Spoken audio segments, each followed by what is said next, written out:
이 시간 진리의 성령님께서 찾아오시어 우리의 심령을 지혜롭게 하여 주옵소서.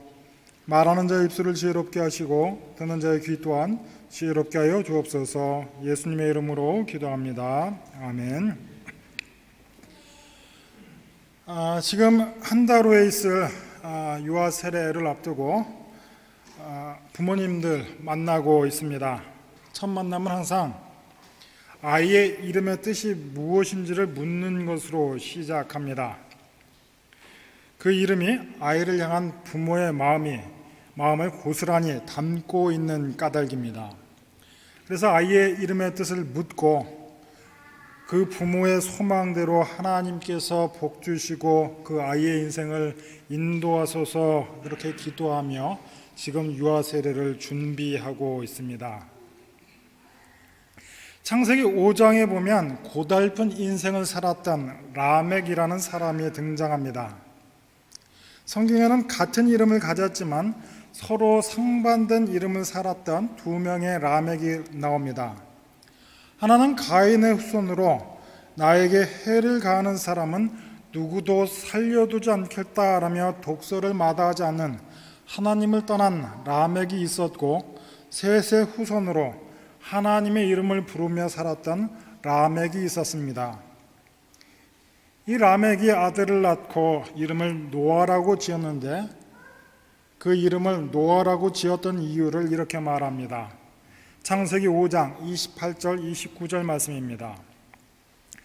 라멕은 182세의 아들을 낳고 이름을 노아라 하여 이르되 여호와께서 땅을 저주하심으로 수고롭게 일하는 우리를 이 아들이 아니하리라 하였더라. 라멕은 고단하고 피곤한 인생 가운데 얻은 아들을 보며 위안을 얻었고 그것을 바라는 마음으로 히브리어로 안식을 뜻하는 노아라고 그의 아들의 이름을 지었습니다. 그리고 그 아버지의 기도와 바람대로 노아는 온 땅을 덮는 홍수에서 살아남아 재창조의 주인공이 됩니다. 우리 앞에 놓인 창세기 6장에서 9장은 홍수의 이야기를 길게 설명하고 있습니다. 그만큼 중요한 이야기라는 뜻입니다. 그래서 오늘은 내가 노아입니다 라는 제목을 가지고 말씀을 한번 생각해 보려고 합니다. 왜냐하면 하나님께서 오늘도 우리 한 사람 한 사람을 노아라고 부르시며 노아가 했던 그 일을 여전히 우리에게 요구하고 계시는 까닭입니다. 우선 우리는 이 홍수가 왜 일어났는지 홍수의 원인이 너무나 궁금합니다. 창세기 6장 1절에서 4절을 보통 홍수 이야기의 서론으로 이해하는데 6장 2절 말씀입니다. 하나님의 아들들이 사람의 딸들의 아름다움을 보고 자기들이 좋아하는 모든 여자를 아내로 삼는지라. 이것이 홍수의 첫 번째 원인으로 제시되고 있는데 이 본문을 읽고 나면 이건 마치 그리스 신화에 나오는 내용처럼 보입니다. 무슨 뜻일까요? 많은 해석이 있지만 하나님의 아들들이라고 하여 복수로 표현되는데 그 실마리가 있습니다. 몇 차례 설명드렸지만 고대 사회에서 하나님의 형상이라고 여겨지던 사람들은 왕 내지는 왕족, 지배자들 뿐이었습니다. 바꿔 말하자면 사람의 딸들은 일반 백성을 뜻한다라고 볼 수 있습니다. 그러니까 왕이나 지배자들이 폭력으로 힘없는 사람들을 착취하고 있는 세상의 단편을 표현하는 말입니다. 지난주 우리가 함께 살펴보았던 가인과 아벨의 사건을 보아도 그러합니다. 형인 가인이 동생을 죽여버립니다. 그리고 그 이후 굉장한 권력을 가지고 자신의 힘을 과시하며 가인을 해한 벌이 7배라면 나를 해한 사람의 벌은 77배가 되리라 외치던 그 라멕의 이야기 우리가 잘 알고 있습니다. 전체적인 창세기 이야기의 흐름으로 볼 때 하나님의 아들들이 사람의 딸들을 취한다, 폭력적인 당시의 사회상을 볼 수 있는 모습이라 할 수 있겠습니다. 그런데 성경은 이런 폭력이 판치는 세상은 홍수가 아니었어도 어차피 망했을 것이다 라고 이야기합니다. 하루는 하나님께서 노아에게 이렇게 말씀하시는데 창세기 6장 13절 말씀입니다. 잘 한번 주의 깊게 들어보십시오. 하나님이 노아에게 이르시되 모든 혈육 있는 자의 포악함이 땅에 가득함으로 그 끝날이 내 앞에 이르렀으니 내가 그들을 땅과 함께 멸하리라. 우리는 하나님께서 무슨 영문인지 알 수는 없지만 홍수로 세상을 심판했다라고 생각해 왔습니다. 그러나 우리가 방금 읽었던 이 본문은, 이 말씀은 조금 다른 뜻을 가지고 있습니다. 포악함이 땅에 가득함으로 그 끝날이 내 앞, 하나님 앞에 이르렀다. 세상이 스스로 멸망을 향해 달려간답니다. 그러니 하나님께서 그 끝날을 조금 앞당겨 새로운 창조를 결단하셨다. 이것을 오늘 본문이 이야기하고 있습니다. 지금 모세는 1차적으로 노아 홍수 이야기를 통해서 이스라엘 백성들에게 교훈하고 있는 것입니다. 하나님의 공의를 외면하고 폭력에 의존하는 공동체가 맞게 될 운명이 무엇인가를 미리 경고하고 있는 것입니다. 하나님이 너희를 애굽에서 꺼내어 지금 광야에 세워놓았다. 아브라함에게 약속하셨던 가나안 땅을 너희에게 주는 이유가 무엇인 줄 아느냐? 가나안 땅을 차지하고 있던 아모레의 족속의 죄악이 간영했기 때문이다 라고 이야기합니다. 힘이 질서의 근간을 이루는 사회는 멸망할 수밖에 없다. 가인과 아벨의 이야기 연장선상에서 폭력은 아무것도 지켜낼 수 없다라는 교훈으로 노아 홍수 이야기가 지금 시작하고 있는 것입니다. 그런데 창세기 6장에서 9장을 살펴보면 이 노아 홍수가 전 지구적 재난이라는 것을 알 수 있습니다. 그런데 건전한 상식을 가지고 창세기를 읽으면 들 수밖에 없는 당연한 의문이 있습니다. 지금 인류가 발을 딛고 서 있는 모든 땅이 물에 잠기는 홍수가 실제로 가능한가라는 의문입니다. 우리 기성세대들은 성경에 써 있는 그대로 믿도록 훈련되어 왔고 그것을 믿는데 아무런 어려움이 없는 사람들입니다. 그래서 지구에서 가장 높은 산인 에베레스트 산까지 잠겼다, 지구가 물에 잠겼다라고 생각합니다. 그런데 우리 자녀들 이것을 있는 그대로 믿기가 너무 힘들 것입니다. 다시 반복해서 말씀을 드리지만 창세기 1장에서 11장까지는 원역사라고 부르는데 이것은 우리의 상식과 우리의 문법으로 써놓은 글이 아니라 고대인의 문법과 문화 속에서 1차적으로는 이스라엘 백성들을 향해 쓰여진 말씀이라는 것을 우리가 분명히 알아야 합니다. 과학적 서술이 아니라 신학 고백적 진술, 신학적인 메시지를 전하고 있는 것입니다. 예를 들자면 창세기 5장에 보면 사람들이 몇백 년씩 살았다는 이야기가 나옵니다. 그런데 사람이 몇백 년을 살 수 있다는 이야기를 쓴 창세기 저자 모세 역시 이것을 있는 그대로 믿지는 않았을 것입니다. 왜냐하면 100살 가까이를 사는 사람이 예나 지금이나 없었기 때문입니다. 모세의 강조점은 바로 이것입니다. 사람이 몇백 년을 산다고 치자. 그래도 결국은 죽는 것이 우리의 인생이다. 그러나 창세기 5장 24절 말씀처럼 에녹이 하나님과 동행하더니 하나님이 그를 데려가심으로 세상에 있지 아니하더라.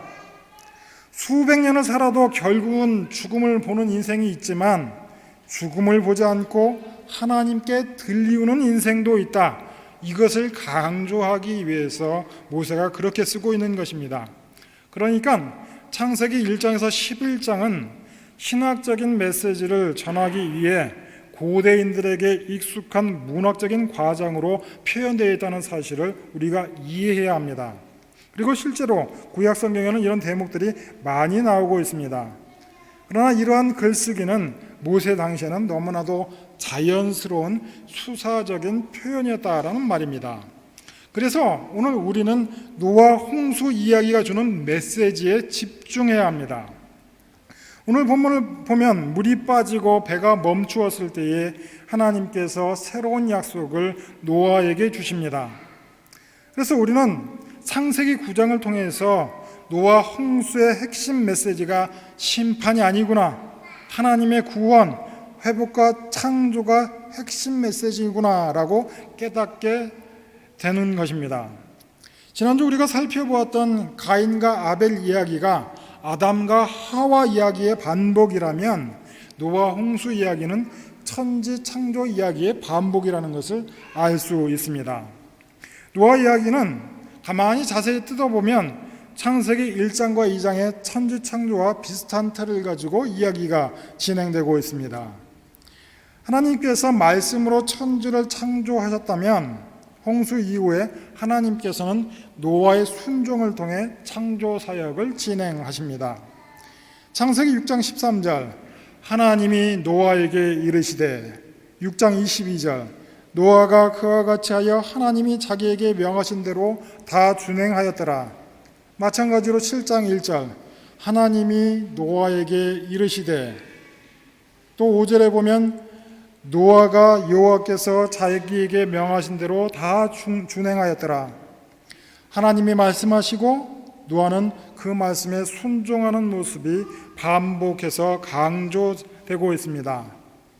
다만 차이는 노아 이야기에 나타난 재창조 사건은 무에서 유를 창조한 첫 번째 창조와는 다르지만 창조 기사에 등장한 중요한 요소들이 반복되고 있습니다. 첫 번째 창조의 배경은 에덴 동산이었습니다. 이 에덴 동산은 인간이 경작하고 다스려야 하는 공간이기도 했지만 동시에 사람들에게 먹을거리가 제공되는 공간이기도 했습니다. 마찬가지로 오늘 본문에서 동산의 역할을 방주가 하고 있습니다. 방주 안에는 그 땅에 호흡하는 모든 동물들이 종류별로 모이기 시작했고 그 안에는 그들의 먹을거리가 저장되어 있습니다. 그리고 하나님은 방주를 제외한 나머지 공간을 쓸어버리시고 재창조하셨습니다. 이때 재창조의 강조점이 무엇이냐? 아담의 불순종으로 망가진 세상을 노아의 순종으로 재창조하는 모습이 분명히 대비되고 있습니다. 그러니까 홍수 사건은 분명 한편으로는 심판이 분명하지만 방점은 심판이 아니라 회복과 구원, 재창조에 있습니다. 하나님의 안식이 다시금 이 땅에 임하는 것입니다. 인간들의 폭력적인 체제, 악함으로 인해 결국 망할 수밖에 없는 이 세상을 하나님께서 지우시고 다시 하나님 보시기에 좋은 세상을 만들어 가신다라는 이야기입니다. 하나님은 홍수를 통해 이 땅의 모든 폭력을 제거하시고 하나님의 안식을 재창조하셨는데 바로 이것이 노아 홍수 이야기의 핵심입니다. 그래서 노아의 방주는 제2의 에덴 동산이고 제2의 창조 사건이라고 이야기할 수 있습니다. 그러니 노아는 제2의 아담이라고 할 수 있는 것입니다. 에덴 동산이 최초의 하나님의 성전이었던 것처럼 지금 방주는 제2의 하나님의 성전이 되었습니다. 이처럼 우리가 노아의 이야기를 재창조로 이해하거나 혹은 창조의 사건과 겹쳐보는 이유는 바로 인간에게 주어진 하나님의 명령 때문입니다. 첫 번째 창조에서 다스리라는 명령이 인간에게 주어졌던 것과 마찬가지로 노아에게도 같은 명령이 주어지고 있습니다. 이 명령은 창세기 9장 1절에서 명확하게 드러납니다. 창조 시에 주어졌던 명령이 다시금 반복되고 있습니다. 9장 1절 하나님이 노아와 그 아들들에게 복을 주시며 그들에게 이르시되 생육하고 번성하여 땅에 충만하라. 그리고 다스리라는 명령은 9장 2절에서 조금 다르게 표현되는데 이것들을 너희의 손에 붙였다라는 표현으로 반복되고 있습니다. 하나님은 홍수 심판을 통해 인간들의 폭력이 끝장났음을 선언하고 계십니다. 그리고 여기서 특별히 하나님께서는 고기를 핏째 먹지 말라, 하나님의 형상인 인간의 피를 흘리지 말라, 즉 살인하지 말 것을 강조하고 계십니다. 하나님이 노아를 통해 이루실 새로운 세상의 성격이 무엇이어야 하는가 명확히 보여주고 있습니다. 하나님의 나라는 폭력이 없는 나라다, 폭력이 끝난 나라다를 강조하고 있습니다. 이러한 나라는 지금 광야에 서서 모세의 말을 듣고 있는 이스라엘 백성들이 장차 가나안에 들어가 만들어가야 할 그런 나라였다라는 말입니다. 그래서 성경은 계속해서 가나안을 가리켜 무엇이라고 이야기합니까? 가나안은 젖과 꿀이 흐르는 땅이다. 젖과 꿀이 흐른다라고 하는 것은 단순히 풍요를 뜻하는 말이 아닙니다. 이스라엘이 노예로 잡혀있던 그 땅은 어떤 땅이었습니까? 광야를 통과하던 이스라엘 백성들은 배가 고플 때마다, 힘들 때마다 차라리 애굽 땅에 나왔다. 애굽 땅에서는 고깃가마에 널려있던 고기를 배부르게 먹었는데 지금은 그러지 못하니 애굽의 고깃가마가 너무나도 그립다라는 불평을 하곤 합니다. 그런데 이 고기가 무엇입니까? 다른 생명을 대가로 얻은 물질이라고 할 수 있습니다. 하나님은 고깃가마가 넘치는 나라가 아니라 젖과 꿀이 흐르는 가나안 땅을 약속하셨습니다. 젖과 꿀은 어느 누구의 생명도 상하지 않게 하고 얻은 물질입니다. 생산하게 하는 것의 생명을 상하게 하지 않습니다. 누구의 생명도 다치지 않고 양식을 얻는 생명과 평화의 공동체를 이루기 위해 하나님은 종되었던 애굽 땅에서 이스라엘 백성을 꺼내어 가나안 땅을 주시겠다라고 약속하신 것입니다. 그렇다면 우리는 오늘 본문 말씀을 통해서 노아 언약이 온 세상을 위한 약속이라는 것을 반드시 깨달아야 합니다. 하나님은 노아의 후손, 가족, 모든 생명과 언약을 맺으셨습니다. 우리는 언약하면 흔히 인간과 하나님 또는 이스라엘 백성들과 하나님 사이의 약속이라고만 생각합니다. 그러나 노아 언약은 이것보다 훨씬 크고 포괄적인 언약입니다. 광야에서 이스라엘 백성들은 하나님과 시내 산에서 언약을 맺습니다. 하지만 이 노아 언약은 시내 산 언약보다 앞서고 더 크다라는 점을 우리가 놓치지 말아야 합니다. 왜냐하면 이 언약이라는 말이 최초로 나온 것이 창세기 9장입니다. 그리고 이 가장 중요한 메시지는 이 언약은 온 세상을 지키신다는 하나님의 약속이기 때문에 중요한 것입니다. 10절 말씀입니다. 너희와, 여기서 말하는 너희는 노아와 모든 가족, 그리고 오늘 우리를 포함한 후손들까지를 포함하는 말입니다. 너희와 함께한 모든 생물, 곧 너희와 함께한 새와 가축과 땅의 모든 생물에게 세우리니 방주에서 나온 모든 것, 그러니까 방주에서 나온 모든 짐승들, 곧 땅의 모든 짐승에게니라. 하나님께서는 노아 언약을 통해 인간들뿐만 아니라 이 땅에 생명을 가진 모든 것들과 약속을 맺으십니다. 모세가 의도적으로 글이 썼는지 아니면 우연인지는 알 수 없으나 언약이라는 말이 이 짧은 본문에 7번이나 반복이 됩니다. 얼른 세신 분들은 왜 제가 가진 성경에는 8개인데요 할 수 있는데 확인해 본 결과 히브리어 성경에는 7번 나옵니다. 하나님의 언약은 인간들과만 맺은 언약이 아니라 천하 만물과 맺은 언약이라는 것입니다. 하나님은 인간이 땀 흘려 노동할 수밖에 없는 이 모든 땅을 회복하여 창조 시에 만드셨던 그 모습으로 우주 만물을 회복하시기를 원하고 계십니다. 하나님 보시기에 아름답던 그 세상을 회복하시기를 원하시는 것입니다. 지금 우리가 수요일 모임에 요한계시록을 공부하고 있는데 요한계시록 끝부분에 가면 새하늘과 새 땅, 새 예루살렘이 내려오는 모습이 묘사되는데 바로 하나님은 그러한 회복을 원하고 계신다는 것입니다. 예수께서, 하나님이 아들이신 예수 그리스도께서 왜 세상에 오셨는가? 그것 역시 우리가 잘 알고 있는 대로 예수께서 세상을 사랑하셨기 때문이랍니다. 우리가 너무나도 잘 알고 있는 요한복음 3장 16절 말씀입니다. 하나님이 세상을 이처럼 사랑하사 독생자를 주셨으니 이는 그를 믿는 자마다 멸망치 않고 영생을 얻게 하려 하심이라. 우리는 이 본문 말씀을 우리가 읽고 싶은 대로만 읽는 경향이 있습니다. 그래서 이 자리에 자기의 이름을 넣어서 하나님이 이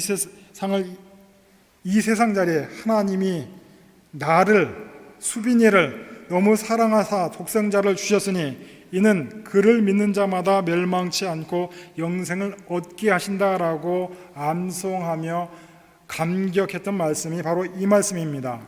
그런데 이 본문을 있는 그대로 읽어보면 하나님께서는 나만 사랑하는 것이 아니라 온 세상을 사랑하신답니다.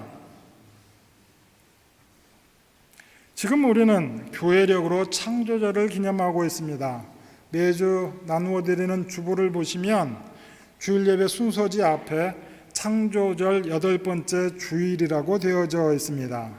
이 창조절은 말 그대로 온 우주를 지으신 성부 하나님을 기억하고 하나님의 창조를 기억하고 기념하는 절기입니다. 그리고 하나님의 뜻을 따라 온 천지 만물이 회복될 것을, 구원될 것을 기념하는 절기입니다. 바로 그 뜻을 오늘 본문과 요한복음이 잘 설명하고 있습니다. 요한복음은 우리가 숨쉬고 밟고 서 있는 온 세상을 하나님이 사랑하셔서 당신의 아들 예수 그리스도를 보내셨고 이 세상을 바꾸셨다, 새 하늘과 새 땅으로 창조하셨다라고 이야기하는 것입니다. 십자가의 구속을 통일되고 전체적으로 이해하려면 창조하신 만물을 구원하시려는 하나님의 마음을 우리가 바로 알아야 합니다.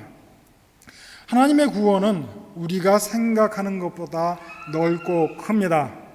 우리 개인의 영혼 구원뿐만 아니라 온 우주를 구원하시기를 원하십니다. 예수께서 이 땅에 오신 이유 역시 우리 인간은 말할 것 없거니와 만물의 회복을 이루는 구원, 바로 노아 언약을 성취하기 위해서 오신 것입니다. 그런데 하나님이 만드신 환경을 다스리려고 지키려는 노력이 기독교 신앙을 가진 사람들에게 드러나야 하는데 그런 모습이 당연한 신자된 모습이라고 생각하는 사람은 안타깝게도 별로 없는 것 같습니다. 왜 자연과 환경을 사람이 보호해야 하느냐 할 때 우리 그리스도인들은 하나님이 지으신 세상이기 때문이네라는 본질적인 이유 하나가 더 추가되어야 할 것입니다. 하나님께서는 홍수 후에 노아 언약에 대한 징표로 무지개를 보이십니다. 무지개를 볼 때 우리의 마음에 있는 마음은 어떤 것입니까? 아름답다 감탄할 것입니다. 행여 무지개가 겹쳐서 쌍무지개 같으면 얼른 사진을 찍어 SNS에 공유하기에 바쁠 것입니다. 그러나 오늘부터는 무지개를 볼 때마다 이 노아 언약을 한 번쯤 떠올리시기를 부탁드려 봅니다. 실제로도 노아와 그의 후손들은 비 오는 무지개를 볼 때마다 하나님의 약속을 떠올렸습니다. 그리고 그들은 무지개를 볼 때마다 다시는 물로 세상이 망하지 않겠구나 하며 안도의 한숨을 쉬곤 했을 것입니다. 그런데 여러분, 11절 말씀을 있는 그대로 다시 한번 자세히 읽어보십시오. 내가 너희와 언약을 세우리니 다시는 모든 생물을 홍수로 멸하지 아니할 것이라. 땅을 멸한 홍수가 다시 있지 아니하리라. 여기서 말하는 모든 생물의 방점을 찍고 생각을 해보면 노아 홍수의 의미가 다르게 다가올 것입니다. 하나님께서 노아 홍수는 죄악된 세상을 심판하고 재창조 차원에서 그리 진행했으나 앞으로도 인간들이 잘못을 하게 되면 모든 생물은 벌하지 않겠다. 이 말은 앞으로 인간이 잘못하면 앞으로는 인간만을 벌하겠다로 읽힐 수 있는 대목입니다. 언제 그리하신답니까?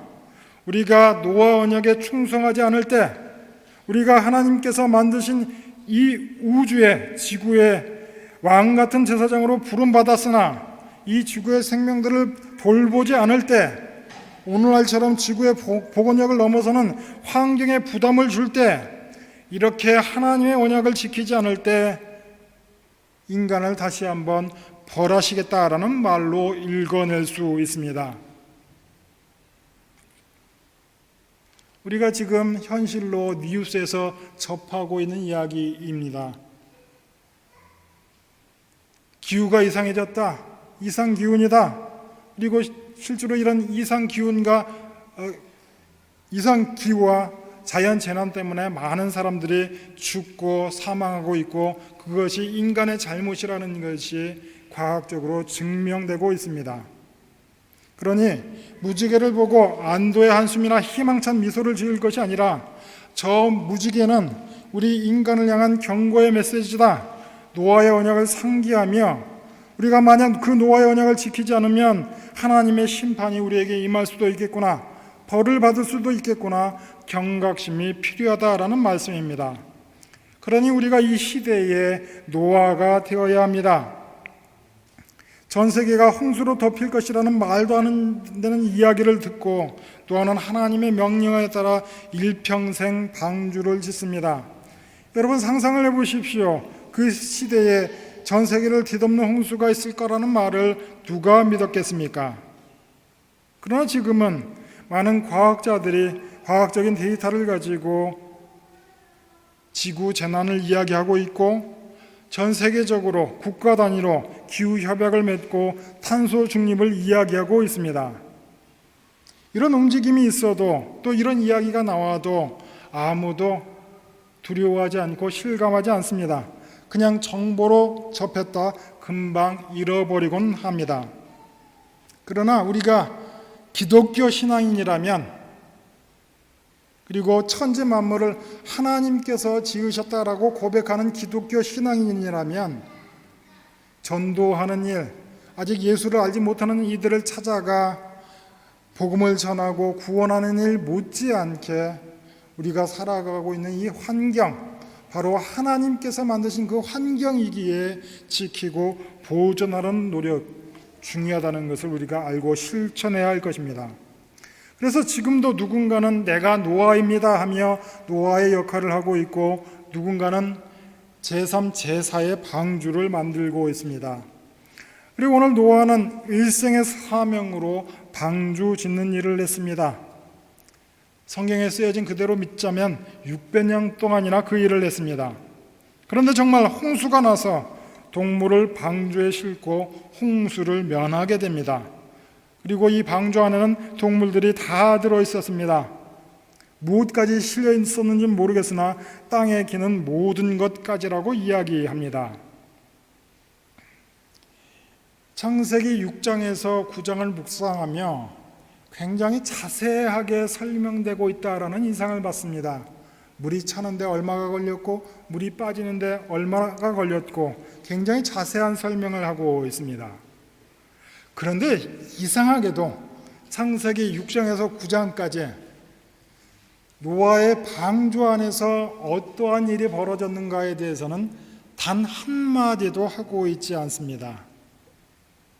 한번 이런 상상을 해봅니다.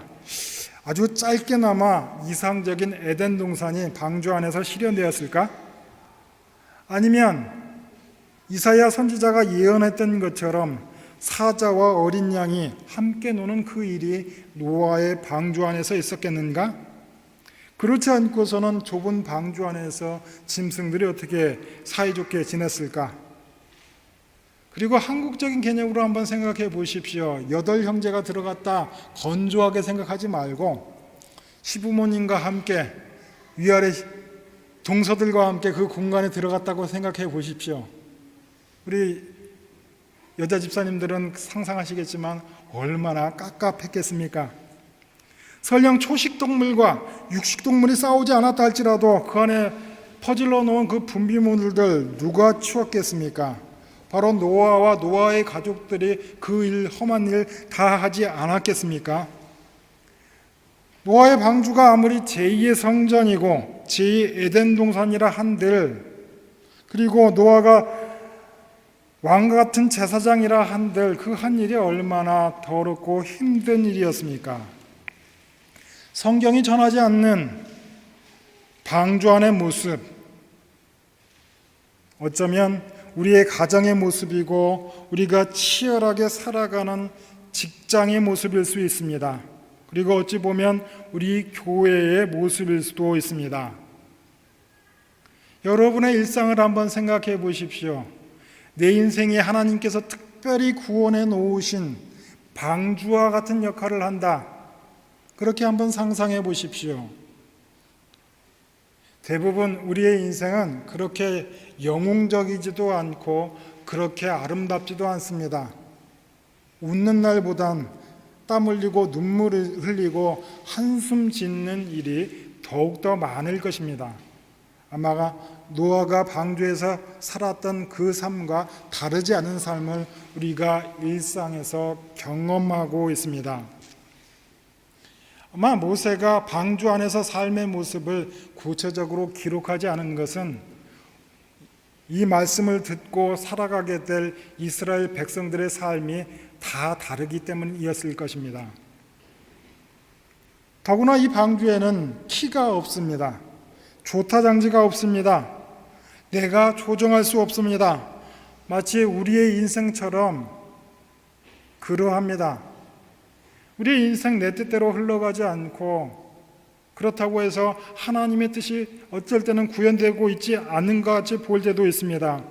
물이 빠져나가 눈앞에 큰 산이 가까워 오는데도 피할 길이 없습니다. 노아가 살아간 인생의 모습이 그러합니다. 우리의 모습도 그러합니다. 그래서 우리는 크고 작은 어려움이 있을 때마다 불평하고 하나님을 원망하고 합니다. 그런데 노아는 하나님께서 이끄신 방주 안에 있었습니다. 노아도 분명히 우리와 같은 사람인 고로 똥을 치우며 화를 내고, 이러려고 하나님 저보고 방주 지으라고 하셨습니까? 이러라고, 이 험한 일 하라고 우리 가족만 구원하셨습니까? 원망했을 수 있습니다. 그런데 우리가 주목할 것은 노아가 아라랏산에 내려서 제일 먼저 한 일이 무엇인가입니다. 그 험한 인생의 과정을 거쳐 그 방주의 그 기간을 지나 노아는 땅에 내려 제일 먼저 하나님께 제사했습니다. 죽을 고생, 똥 오줌을 치우고 나서 하나님께서 세워놓으신 그 자리에서 주님을 예배했습니다. 내가 어떠한 삶을 살았건, 내가 어떠한 상황에 있건, 내가 서 있는 그 자리에서 주님을 예배하겠습니다. 내가 하나님으로 인해 기뻐한다. 내가 하나님으로 인해 예배한다. 이것이 진짜 신앙인입니다. 여러분, 지난 한 주간 삶 어떠하셨습니까? 고난찬 한 주간을 살아오신 줄로 믿습니다. 그리고 하나님께서 여러분에게 허락하신 직장, 삶의 자리에 어떠한 일들이 여러분을 기다리고 있습니까? 저는 목사로서 좀 남다른 경력이 하나 있는데, 저희 이 함부르크 부임하기 전에 3년을 유치원 교사로 있었습니다. 이중직을 하면서 출근을 하면 한 3만 년쯤 일한 것 같은데, 시계를 보면 15분밖에 지나지 않은 현실을 보며 왜 일상을 왜 이렇게 더디가나 하며 한숨 지는 일들도 많이 있었습니다. 여러분의 인생이 어떠하든지 간에, 그리고 여러분을 기다리고 있는 그 인생이 어떠하든지 간에 오늘 하루 하나님께 전심으로 예배하시길 바랍니다. 여러분들은 조타 장치가 없는, 알 수 없는 그 인생을 살아가는 것이 아니라 하나님께서 그리시는 그 큰 그림의 한 부분을 살아가고 있습니다. 우리는 하나님께서 그리시는 그 큰 그림을 보지 못하기 때문에 그저 거뭇게 그려진 그 한 부분만 보며 내 인생이 어둡다, 깜깜하다 이야기하지만, 여러분의 인생은 하나님께서 그리시는 아름다운 한 폭의 그림인 줄을 믿으시길 바랍니다. 하나님 보시기에 여러분 한 사람 한 사람은 너무나도 아름다운 존재이고 아름다운 그림인 줄을 믿습니다. 그러니 어떠한 상황에서도 하나님을 예배하는 자 되시기를 주의 이름으로 축원합니다. 하나님, 내가 노아입니다. 이 시대에 하나님의 뜻을 선포하고 당신의 뜻을 따라 살겠습니다. 때로는 원망하며 살겠으나 언제 어디서나 때가 되면 주께 나와 예배하는 삶을 살겠습니다. 이렇게 다짐하며 한 주간을 살아가는 복된 신자들 되시기를 주의 이름으로 축원합니다. 기도하겠습니다. 하나님 아버지, 은혜에 감사합니다. 우리가 세상을 살아갈 때에 그 어떤 어려움이 있다 할지라도 주가 주신 능력으로 모든 한계와 난관을 극복하여 나가게 하시되 주의 뜻을 따라 옳고 그름을 분명히 하며 세상의 빛과 소금으로 살아가는 신자들 되게 하여 주옵소서. 예수님의 이름으로 기도합니다. 아멘.